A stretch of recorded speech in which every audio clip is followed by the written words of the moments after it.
코성형 부작용 굉장히 무서워요. 무서워하셔야 됩니다. 제가 매번 얘기하는데, 제가 의사가 환자를 계속 지켜보고 있을 때는 안녕하세요, 미세성형외과 조기란 원장입니다.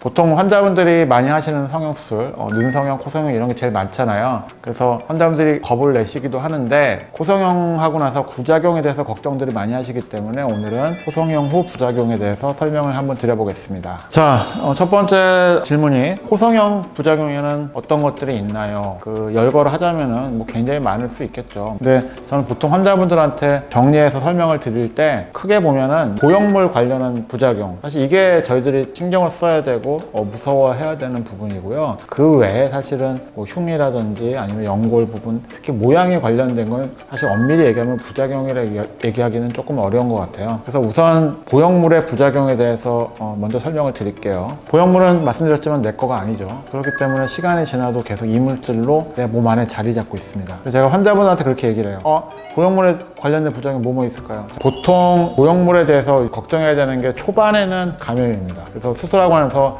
피가 고이지 않고 혈종이 고이지 않아서 감염률을 낮추고 깨끗하게 낫게 하는 게 이제 저희가 그 초반에 신경 쓰는 관리 부분이 될 거고요. 근데 환자분들한테는 그거예요. 제가 매번 얘기하는데, 제가 의사가 환자를 계속 지켜보고 있을 때는 부작용이 거의 안 생깁니다. 또는 생긴다고 하더라도 제가 금방 알고 거기에 대한 조치를 하기 때문에 문제를 해결하거나 더 커지지 않게 막을 수가 있겠죠. 제가 보통 환자분들한테 주의사항을 드리고 설명을 드리려고 하는 거는, 의사를 떠났을 때 수술하고 한 달, 6개월, 1년 이상 지나고 무슨 일을 하고 있을지 제가 다 알 수가 없기 때문에 환자분들이 아셔야 되는 부작용을 강조해서 말씀을 드리는데요. 자, 보형물은요, 안정화가 되고 고정이 됐다라고 하면은 시간이 많이 지나서 생길 수 있는 부작용은 두 가지예요. 첫 번째, 보형물이 이동이 됐을 때 실리콘이 움직여서 내려와서 코끝을 뚫고 나온다든지 이런 경우가 있잖아요. 두 번째는요, 시간이 지나도 생길 수 있는 부작용의 감염입니다. 수술하고 나서 이거 수술 때문에 염증이 생겼다라고 생각하시는 분들이 있단 말이에요. 근데 보통 일반적으로 말씀을 드리면은, 수술 관련해서 만약에 감염이 됐다고 하면 보통 초반 몇 개월에 저희들이 아무리 넉넉하게 잡는다고 하더라도 6개월 안에 감염에 대한 문제를 우리가 인지하고 발견하게 되는데, 그 이후에 생기는 것들, 예를 들면 3년 후에, 5년 후에, 아니면 10년 이상 됐는데도 염증이 생겼다가 가능성이 있다고 제가 설명을 드린단 말이에요. 그럼 왜 생겼을까? 간단히 얘기를 하면은, 보형물이 안에 안정적으로 고정이 돼서 자기 조직으로 싹 쌓여 있어서 보호가 되고 있으면 괜찮은데, 어떤 이유가 보형물 있는 자리까지 타고 들어가서 염증이 생긴다면 이게 이제 우리가 생각해야 되는 보형물의 부작용이라고 할 수 있는 겁니다. 그래서 환자분들한테는 두 가지만 기억하시라고 그래요. 보형물이 제자리에 안 있고 이동했거나, 또는 보형물 자리에 염증이 생겼거나.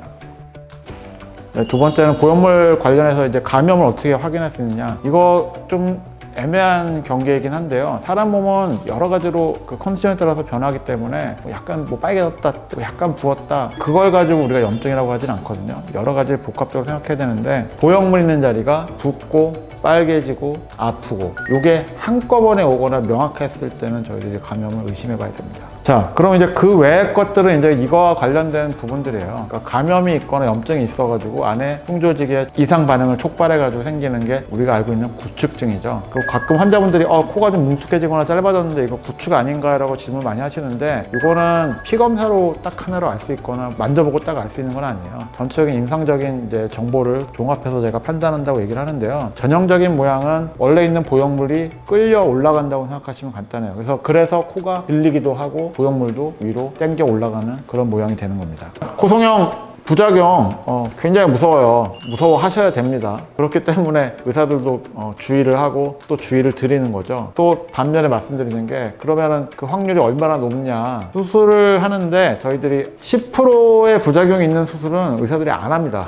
근데 평생에 걸쳐서 1%, 2%라고 하는 거는 사실은 확률로 따지면 굉장히 낮다라고 얘기할 수가 있거든요. 그래서 저희들이 말씀드리지만, 대처할 수 있는 부작용의 정도의 범주에서 일어나기 때문에 환자분들한테 주의사항을 드리는 거고, 문제가 생기면은 수술한 선생님한테 체크를 받으시면은 너무 이렇게 겁을 낼 필요는 없다고 생각합니다. 그래서 코성형을 만약에 하시겠다고 결심하셨다라고 하면은 그냥 부작용이 없어, 아니면 너무 무서워, 이렇게 생각하시는 게 아니라, 사람의 몸이니까 이런 정도의 주의사항과 이런 정도의 지시를 갖고 있으면은 크게 문제가 없다라고 생각하셔도 될 것 같습니다. 예, 지금까지 미세성형외과 조 원장이었습니다. 감사합니다.